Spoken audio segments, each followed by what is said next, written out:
Hi guys, good morning. Ito pala ang lunch ko ngayon. Dahil ako'y nagda-diet guys, noodles na may lagyan natin ng guys, salad.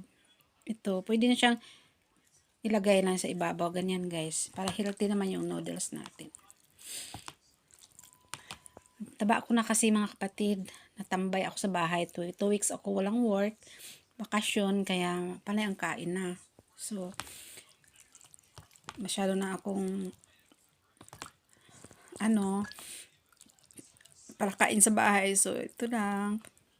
Good for health na yan, guys. Kasi may salad tayo. Oh. Ang salad natin din, yung balerina na dahon. Yung maliliit na dahon na yan. Balerina ang tawag niyan dito.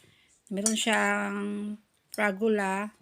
Fragula. May strawberry yan siya dito ang tawag. Tapos,